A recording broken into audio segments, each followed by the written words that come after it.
أعوذ بالله من الشيطان الرجيم. بسم الله الرحمن الرحيم. ذلك جزاؤهم بأنهم كفروا بآياتنا وقالوا أإذا كنا عظاما ورفاتا أإنا لمبعوثون خلقا جديدا.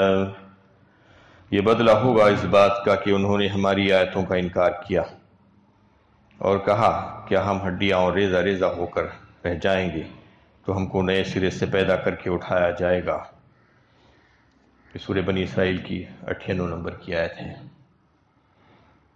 اس سے گزشتہ آیتوں میں جو کفار اور منکرین کا حال بیان ہو رہا ہے کہ وہ ہدایت کے طالب ہی نہیں ہے. جو ہدایت کا طالب ہوتا ہے اللہ تعالیٰ اس کو ہدایت دیتے ہیں. ہدایت کا دے دینا اللہ تعالیٰ ہی کے ذمے ہے. جو اپنے اندر تڑپ رکھتا ہے اس کو اللہ تعالیٰ ہدایت سے نوازتے ہیں، اور جو گمراہ ہونا چاہتا ہے، جو خود آنکھیں بند کر کے چلتا ہے، اس کی رہنمائی نہیں ہو سکتی. اگر کوئی چاہتا ہے کہ وہ راستہ نہ بھٹکے تو چاہیے کہ آنکھیں کھلی رکھ کر چلے. پچھلی آیت میں اسی بات کی طرف اشارہ کیا گیا تھا کہ وہ لوگوں کا حال یہ ہے کہ وہ اندھے گونگے اور بہرے ہیں، نہ دیکھنا چاہتے ہیں، نہ سننا چاہتے ہیں، نہ بات کرنا چاہتے ہیں حق کے، بلکہ حق کے خلاف چلنا چاہتے ہیں. تو ان کا حال جیسا انہوں نے یہاں پر بنا لیا تھا اس دنیا میں، الٹا پھر رہے تھے، آخرت میں بھی ایسا ہی ان کو الٹا کر دیا جائے گا. ان کو سروں کے بل چلایا جائے گا اور ان کا ٹھکانہ جہنم میں ہے. اب اس آیت میں بتایا جا رہا ہے کہ آخر ایسا کیوں ہوا. ذالک جزاؤہم بانہم کفروا بآیاتنا. یہ بدلہ ہوگا ان کا اس بات کا کہ انہوں نے ہماری آیتوں کی تصدیق نہیں کی تھی. ہماری نازل کردہ آیتیں، مطلب یہ ہے کہ جو احکامات ہم نے اپنی کتابوں میں نازل فرمائے تھے، اپنے نبیوں کے ذریعے سے بتائے تھے، اس کی تصدیق انہوں نے نہیں کی اور اس پر عمل انہوں نے نہیں کیا. اور جو تکوینی آیات ہم نے کائنات میں پھیلا کر رکھ دی تھی، اس میں غور و فکر کرنا ضروری نہیں سمجھا. اس وجہ سے وہ بہک گئے اور گمراہ ہو گئے، کیونکہ اللہ تعالیٰ نے انسان کی ہدایت کے لیے بہت سی چیزیں دنیا میں رکھ دی ہیں. انسان کو ایسے ہی نہیں چھوڑ دیا اس کو آزادی دے دے کر، بلکہ اس کی ہدایت اور رہنمائی کے لیے اللہ تعالیٰ نے کئی ایک انتظامات کیے ہیں. سب سے پہلے تو اس کے مزاج اور طبیعت میں یہ بات رکھ دی، فَأَلْهَمَهَا فُجُورَهَا وَتَقْوَاهَا، فرمایا دونوں چیزیں اس کے دل میں، اس کی فطرت میں بدید کر دی گئی ہیں کہ تقویٰ بھی ہے اور فجور بھی ہے. اللہ کی نافرمانی کا جذبہ بات بھی ہے اور تقویٰ بھی ہے. اللہ کا ڈر اور خوف بھی اس کے دل میں رکھ دیا ہے کہ برے کام، گناہ کے کام کرنے سے وہ باز آتے رہتا ہے. اس کے دل میں یہ بات ہے. اور پھر اس کو عقل و شعور عطا فرمایا اللہ تعالیٰ نے. دیگر مخلوقات کے مقابلے میں وہ ممتاز کیا عقل کے ذریعے سے کہ عقل سے سوچو سمجھو، غور و فکر کرو، کیا چیز تمہارے حق میں بہتر ہے اور کیا چیز تمہارے حق میں بہتر نہیں ہے. پھر اللہ تعالیٰ نے آسمان سے کتابیں نازل فرمائی، انبیاء علیہ السلام کو بھیجا گیا ان کی ہدایت کے لیے. ان کو طریقے سکھائے گئے، ہدایت کے راستے بتلائے گئے اس کے ذریعے سے. اور پھر کائنات میں بے شمار نشانیاں اللہ تعالیٰ نے رکھ کر چھوڑ دی ہیں، جس میں غور و فکر کی دعوت بار بار دی جاتی ہے تاکہ انسان راہ یاب ہو جائے. سنوریہم آیاتنا فی الآفاق وفی انفسہم حتی یتبین لہم انہ الحق، فرما دیا گیا 25ویں پارے میں سورہ حمیم السجدہ میں. ان قریب ہم انہیں نشانیاں دکھلائیں گے ہماری آفاق میں اور ان کی خود کی ذات میں. تو ایسی بے شمار نشانیاں اللہ تعالیٰ کی موجود ہیں. کائنات کا ذرہ ذرہ اس بات کی گواہی دے رہا ہے پکار پکار کر کہ میری طرف دیکھو، غور کرو کہ یہ ساری چیزوں کو کس نے بنایا ہے، اس کا خالق اور مالک کون ہے. اور انسان کی خود اپنی ذات، اس میں اگر وہ غور و فکر کرے تو وہی اس کے لیے کافی ہو جائے کہ وہ کیا تھا اور کیا ہو گیا. اس کو کس نے وجود بخشا، کون اس کی پرورش کر کے یہاں تک پہنچا دیا، کون ہے، کون سی ایسی طاقت اور ہستی ہے جو اس کو یہ سارے کام کروا رہی ہے، اس کے ذریعے سے اس کو یہ ساری طاقتیں عطا فرمائی ہے۔ اس پہ اگر انسان غور و فکر کرے تو یہی اس کے لیے، اس کے سمجھنے کے لیے کافی ہے۔ اور پھر بڑی بڑی اللہ تعالیٰ کی مخلوقات جس پر سے وہ روزانہ گزرتا ہے، دیکھتا ہے، لیکن اس پہ غور و فکر نہیں کرتا۔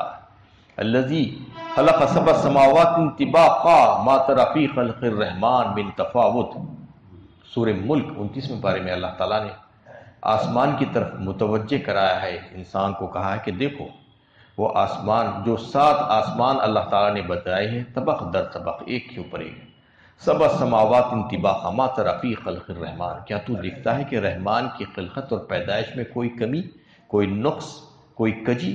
ایسا بالکل بھی نہیں ہے۔ اور پھر اس کو بغیر کسی کھمبوں کے، بغیر عمد ترونہا فرمایا، الذی خلق سبع سماوات بغیر عمد ترونہا، کوئی ستون نہیں اس کے لیے۔ دنیا میں کوئی ایک چھت چھوٹے سے چھوٹا بھی ڈالتا ہے انسان تو اس کے لیے کالمس لگانا پڑتا ہے اس کو، لیکن آسمان تا حد نظر وسیع، اس کے لیے کوئی ستون نہیں۔ کیسے اللہ تعالیٰ نے اس کو بنا دیا؟ اور زمین، جہاں تک دیکھتے جائیے زمین ہے، اس کا کنارہ آپ کو نظر نہیں آئے گا۔ تو یہ ساری چیزیں اللہ تعالیٰ نے پیدا فرمائی ہے، اس پر غور و فکر کی دعوت دی گئی ہے کہ دیکھو۔ اور پھر تمہارے کھانے پینے کی چیزیں، تمہاری زندگی گزارنے کی جو ضرورتیں ہیں، وہ سب کس نے تم کو عطا فرمائی ہے؟ اس پر اگر انسان غور و فکر کرے، یہ تکوینی احکامات ہیں، آیتیں ہیں، اللہ تعالیٰ کی نشانیاں ہیں، جو انسان جس پر سے گزرتا ہے لیکن اس پر غور و فکر نہیں کرتا۔ اللہ تعالیٰ فرما رہے ہیں یہی وجہ ہے کہ وہ ہماری آیتوں کی تصدیق نہیں کیا، ہمارے احکامات کو پس پشت ڈال دیا، کہ وہ زندگی بھر اس سے استفادہ کرتا رہا، ان ساری چیزوں سے اور نعمتوں سے، لیکن اس میں غور نہیں کیا۔ اگر غور کر لیتا تو اس کو یہ بات سمجھ میں آ جا سکتی تھی کہ اس کا بنانے والا کون ہے، اس کا پیدا کرنے والا کون ہے۔ انسان کو اس بات کا ذمہ دار اور مکلف بنایا گیا ہے کہ اللہ کی نشانیوں کو مانے اور آخرت پر ایمان لائے۔ اس کے لیے اللہ تعالیٰ نے انتظامات کیے ہیں، ایسا ہی نہیں چھوڑ دیا انسان کو بنا کر۔ اس سے انکار کے معنی اللہ سے کفر اور سرکشی کے ہیں، اور جہنم کی ایک کڑی سزا اسی کفر اور سرکشی کا ٹھیک ٹھیک بدلہ ہے۔ تو اب یہ ساری نشانیوں پر غور و فکر تو نہیں کیا، تدبر اور تفکر نہیں کیا، اس وجہ سے وہ گمراہ ہو گیا اور کہتا ہے کہ وَقَالُوا اِذَا كُنَّا عِظَامًا وَرُفَاتًا، کہا کیا ہم ہڈیاں اور ریزہ ریزہ ہو کر رہ جائیں گے تو نئے سرے سے پیدا کیے جائیں گے؟ اِنَّا لَمَبْعُوثُونَ خَلْقًا جَدِيدًا، محال سمجھتا ہے اپنی دوبارہ پیدائش کو۔ اللہ تعالیٰ فرما رہے ہیں کیوں نہیں، یہ ممکن ہے۔ کون پیدا کرے گا پوچھتا ہے مجھے، دوبارہ کون پیدا کرے گا؟ قُلْ يُحْيِيهَا الَّذِي أَنشَأَهَا أَوَّلَ مَرَّةٍ، فرمایا اللہ تعالیٰ نے سورہ یاسین 23 پارے میں، کہہ دو اس سے کہ وہی پیدا کرے گا جس نے اس کو پہلی بار پیدا کیا تھا۔ پہلی بار کس نے پیدا کیا تھا؟ جبکہ پہلی بار بھی اس اللہ ہی نے پیدا کیا تھا اس کو۔ یہ ساری تخلیقات جو اس کے سامنے نظر آ رہی ہے، اس کو بھی اللہ تعالیٰ ہی نے پیدا کیا ہے۔ اس کو اجاڑ کر، اس کو ختم کر دینے کے بعد، ہلاک کر دینے کے بعد پھر سے دوبارہ بھی وہی پیدا کرے گا۔ اس کے لیے یہ بہت آسان ہے، لیکن اس کے لیے وہ سوال کرتا ہے، اللہ تعالیٰ سے جھگڑا کرتا ہے۔ اولم يروا ان اللہ الذي خلق السماوات والارض قادر على ان يخلق مثلهم وجعل لهم اجلا لا ريب فيه فأبى الظالمون الا كفورا، انہوں نے یہ نہ سوچا کہ اللہ جس نے آسمان اور زمین پیدا کیے ان جیسوں کو دوبارہ پیدا کرنے پر ضرور قادر ہے۔ اس نے ان کے لیے ایک وقت مقرر کر رکھا ہے جس میں کوئی شک نہیں، مگر ظالموں کے لیے سوائے انکار کی کوئی بات بھی قابل قبول نہیں۔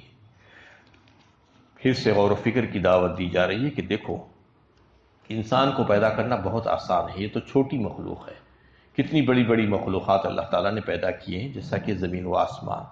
زمین و آسمان کو پیدا کرنا بہت مشکل کام ہے۔ لَخَلْقُ السَّمَاوَاتِ وَالْأَرْضِ أَكْبَرُ مِنْ خَلْقِ النَّاسِ وَلَكِنَّ أَكْثَرَ النَّاسِ لَا يَعْلَمُونَ، سورہ مومن 24 پارے میں اللہ تعالیٰ فرما رہے ہیں بہت بڑا کام ہے، اتنی بڑی بڑی مخلوقات، اس کو کھڑا کر دیا بغیر کھمبوں کے، ستونوں کے، اور زمین کو بچھا دیا اور اس پر تم چل پھر رہے ہو، اس پہ آرام کے ساتھ زندگی گزار رہے ہو۔ اس سے ساری وہ چیزیں حاصل کر رہے ہو جو تمہاری زندگی کے لیے ضروری ہے، اس کو اس نے پیدا کر دیا اتنی آسانی کے ساتھ، تو پھر تمہیں پیدا کرنا کون سا مشکل کام ہے؟ اللہ تعالیٰ ہر چیز پر قدرت رکھتا ہے، ہر طریقے کی پیدائش وہ کر سکتا ہے۔ تمہاری سرکشیوں اور نافرمانیوں کی باوجود تمہیں سزا نہیں دے رہا ہے تو تم یہ مت سمجھو کہ تمہیں سزا نہیں ملنے والی ہے۔ مجرمین کو یقیناً سزا ملے گی، اس نے ایک وقت مقرر کر کے رکھ دیا ہے جس کے آنے میں کسی قسم کا کوئی شک و شبہ ہو ہی نہیں سکتا۔ یہ اتنی موٹی بات ہے، ان منکرین کی سمجھ میں نہیں آ رہی ہے کہ جو ہستی آسمان و زمین کی خالق ہو، اس کے لیے انسان کو دوبارہ پیدا کرنا کون سا مشکل کام ہے۔ قیامت کا وقوع شبہ سے بالغ تر ہے اور نہایت مضبوط دلائل کے ساتھ پیش کیا جا چکا ہے، مگر جو لوگ غلط ہیں وہ غلط کاری پر آمدہ ہیں اور انکار ہی پر لگے ہوئے ہیں، کوئی بات کوئی حجت ان کے لیے قابل قبول ہو ہی نہیں سکتی، یہ ان کی بات سمجھ میں نہیں آ سکتی۔ قُل لَّوْ أَنتُمْ تَمْلِكُونَ خَزَائِنَ رَحْمَةَ رَبِّي إِذًا لَّأَمْسَكْتُمْ خَشْيَةَ الْإِنفَاقِ وَكَانَ الْإِنسَانُ قَتُورًا، کہو اگر میرے رب کی رحمت کے خزانے تمہارے قبضے میں ہوتے تو تم ضرور خشک ہو جانے کے اندیشے سے انہیں روک رکھتے۔ انسان بڑا ہی تنگ دل واقع ہوا ہے۔ اس میں اللہ تعالیٰ فرمانے جیسا کہ پچھلی آیتوں میں نبی صلی اللہ علیہ وسلم سے مطالبہ کرتے تھے کفار مشرکین کہ یہ فلاں معجزے ہمیں دکھا دو تو ہم مان لیں گے، تمہارے پاس اللہ کے رب کے خزانے ہونے چاہیے، باغات ہونے چاہیے، چشمے ہونے چاہیے، سونے کے محل ہونے چاہیے، مال و دولت کے انبار ہونے چاہیے۔ یہ مطالبے کرتے تھے کہ اگر تمہارے پاس ایسا ہو اور تم اپنے ہاتھوں سے ان کو بانٹو تو ہم اس بات کو تسلیم کر لیں گے کہ واقعی میں تم اللہ کے نبی ہو۔ اس میں فرمایا جا رہا ہے کہ رب کی رحمت کے خزانے تمہارے قبضے میں اگر ہوتے بھی ہم تم کو بالفرض محال دے دیتے پورے کے پورے خزانے، زمین کے خزانے، تو تم اس کو خرچ نہیں کرتے افلاس کے ڈر سے۔ انسان اتنا ناشکرا ہے اور اتنا بخیل اور کنجوس ہے کہ اگر اس کو دے دیا جائے تو سانپ کی طرح پھن مار کر بیٹھ جاتا ہے اور اس کو خرچ نہیں کرنا چاہتا۔ دنیا میں آپ دیکھتے ہیں کہ انسان جب تک کہ غریب ہوتا ہے کچھ نہ کچھ خرچ کرتا رہتا ہے، اور جب جیسے اس کے پاس مال بڑھتا جاتا ہے اس کو خرچ کرنا کم کر دیتا ہے۔ یہ ایک انسان کی حالت ہے، یہ فطرت میں ہے انسان کے، عام طور پر سب کے لیے نہیں، یہ اکثریت انسانوں کی ایسی ہی ہوتی ہے کہ جب اس کو دیا جاتا ہے تو وہ اس سے منہ موڑ لیتا ہے اور لوگوں کے اوپر خرچ کرنے سے ڈرتا رہتا ہے کہیں میرے خزانوں میں کبھی نہ آ جائے۔ اس میں اللہ تعالیٰ اپنی رحمت کے تعلق سے فرما رہے ہیں کہ اس کی رحمت تو بہت بڑی ہے، خرچ کرنے سے اس کے خزانوں میں کوئی کمی نہیں ہوتی۔ وہ چاہتا تو اپنے مخلص بندوں کو اپنی رحمت سے دائمی طور پر اس طرح نواز دیتا کہ وہ نہال ہو جائے، اور اللہ کے نبی صلی اللہ علیہ وسلم نے فرمایا کہ اللہ تعالیٰ کے خزانوں میں تو اتنی بھی کمی نہیں آتی، اگر سب مانگنے والے اس سے مانگتے اور وہ سب کو عطا کر دیتا تو بھی کچھ کمی اس کے خزانوں میں نہیں ہوتی، لیکن اللہ تعالیٰ اپنی حکمت اور مصلحت کے تحت سب کو نہیں دیتا ہے۔ اس کا تذکرہ سورہ شورى 25ویں پارے میں اللہ تعالیٰ نے خود کیا، وَلَوْ بَسَطَ اللَّهُ الرِّزْقَ لِعِبَادِهِ لَبَغَوْا فِي الْأَرْضِ وَلَكِنْ يُنَزِّلُ بِقَدْرِ مَا يَشَاءُ إِنَّهُ بِعِبَادِهِ لَخَبِيرٌ بَصِيرٌ فرمایا اگر چاہتا تو وہ کھول دیتا اپنے رزق کو سب کے لیے، سب کے سب مالدار ہو جاتے، سب کو خوب عطا کر دیا جاتا، لیکن لوگ سرکش ہو جاتے۔ ان کی سرکشی کی وجہ سے اللہ تعالیٰ نے ان کو روک کر رکھا کہ ان کو کم دیا گیا، ورنہ اللہ تعالیٰ کے خزانوں میں کیا کمی ہے؟ اللہ تعالیٰ جس کو جتنا چاہے ادا کر دے سکتے ہیں۔ اللہ تعالیٰ اپنے بندوں کو بہت خوب دیکھ رہے ہیں، اس سے خبردار ہیں۔ تو یہاں پر اللہ تعالیٰ فرما رہے ہیں کہ ہم تو دے سکتے ہیں، نواز سکتے ہیں اور تم کو خزانوں کا مالک بھی بنا سکتے ہیں، لیکن تم وہ خزانوں کے حاصل کر لینے کے بعد تم خرچ نہیں کرو گے، تم کنجوس بن جاؤ گے اور بخیل بن جاؤ گے، اس کو روک روک کر رکھ لو گے۔ لیکن جنت میں اور آخرت میں اللہ تعالیٰ کی فیضان رحمت جو ہے خوب عطا ہوگی اور سب کو خوب دیا جائے گا۔ انسان کا آخرت سے انکار اور جنت کو ناممکن خیال کرنا اللہ کی صفت رحمت سے سراسر غلط تصور ہے۔ انسان بڑا تنگ دل اور بخیل ہوا ہے، اس لیے اللہ کی رحمت کی یہ وسعت اس کے لیے ناقابل قبول بن جاتی ہے۔ وہ سوچ نہیں سکتا کہ اللہ تعالیٰ کتنا دے رہے ہیں، کتنا دینے والے ہیں۔ جنت میں دینے کے جو وعدے کیے گئے ہیں اس پر اس کو یقین نہیں آتا۔ وہ تو دنیا میں بھی دے سکتے ہیں لیکن دنیا میں روک کر دیتے ہیں۔ دنیا میں اگر تم کو دے دیا جائے گا تو تم سرکش ہو جاؤ گے، اس لیے نہیں دیتے ہیں اللہ تعالیٰ۔ اور ایک اس کے معنی مراد یہ بھی لیے ہیں مفسرین نے کہ اللہ تعالیٰ کی نبوت کس کو دی جائے گی۔ نبوت کے بارے میں بھی وہ کفار سوال کرتے تھے کہ ان کو اور ان کو کیوں دے دیا گیا، کوئی بڑے انسان کو دے دیا جاتا۔ تو اللہ تعالیٰ سورہ زخرف میں اس کا جواب دے رہے ہیں اہم یقسمون رحمت ربک نحن قسمنا بینہم معیشتہم فی الحیات الدنیا ورفعنا بعضهم فوق بعض، کیا ہم ان سے پوچھ کر اپنی رحمت کو تقسیم کریں گے، نبوت کو تقسیم کریں گے؟ اللہ عالم حیث یجعل رسالتہ، سورہ انعام میں فرمایا اللہ تعالیٰ بہت خوب جانتے ہیں کہ اپنی رسالت کو کہاں پر رکھیں، کس کو اپنا رسول منتخب کریں۔ ان کے کہنے سے جو ہے اپنے رسول تو نہیں بنائے جاتے، اور اللہ تعالیٰ کو کسی کے مشورے کی ضرورت نہیں ہے۔ اللہ تعالیٰ ہی ہے جو انسانوں میں جو ہے کائنات میں روزی کو تقسیم کرتے ہیں۔ جب یہ چیزیں لوگوں کے ہاتھوں میں نہیں رکھی گئی تو پھر نبوت کیسے رکھی جا سکتی ہے؟ ہمارے نبوت کیسے ان کو دیا جا سکتا ہے؟ یہ تو اس قابل ہے ہی نہیں۔ جو اس قابل ہوتا ہے اللہ تعالیٰ اس کو وہ سب کچھ عطا فرما دیتے ہیں۔ تو اس میں بتانا یہ مقصود ہے کہ جنت میں تو اللہ تعالیٰ بے انتہا نوازیں گے۔ دراصل انسان بڑا تنگ دل ہے، اس لیے یہ سوچتے رہتا ہے کہ یہ کیسے ملے گا، وہ کیسے ملے گا۔ اور منکرین کا حال یہ ہے کہ اگر اللہ اپنی رحمت کے خزانوں کا انہیں مالک بنا دیتا، مال و دولت کے خزانے ان کے حوالے کر دیتا، تو اس اندیشے سے کہیں یہ ختم نہ ہو جائیں وہ خرچ کرنے سے باز رہتے اور لوگوں کو فیض پہنچانے سے اپنا ہاتھ کو روک لیتے۔ تو کیا یہ خدا کو بھی اپنے ہی اوپر قیاس کر رہے ہیں؟ کیا اس کی رحمت کے خزانوں میں کوئی کمی ہوگی اگر وہ مخلص بندوں کے لیے آخرت میں اس کے دروازے کھول دے، جنت کی بے شمار نعمتیں ان کو عطا کر دے؟ اگر ایسا خیال کرنا ہے تو وہ کر رہے ہیں تو وہ صحیح نہیں ہے، کیونکہ اللہ تعالیٰ تو جو چاہے کر سکتی ہیں، اور آخرت میں اور جنت میں تو اپنے بندوں پر یقیناً وہ اپنے خزانے کھول دیں گے۔ یا اس کی رحمت کے خزانوں میں کوئی کمی ہوگی اگر وہ مخلص بندوں کے لیے آخرت میں اس کے دروازے کھول دیتا ہے؟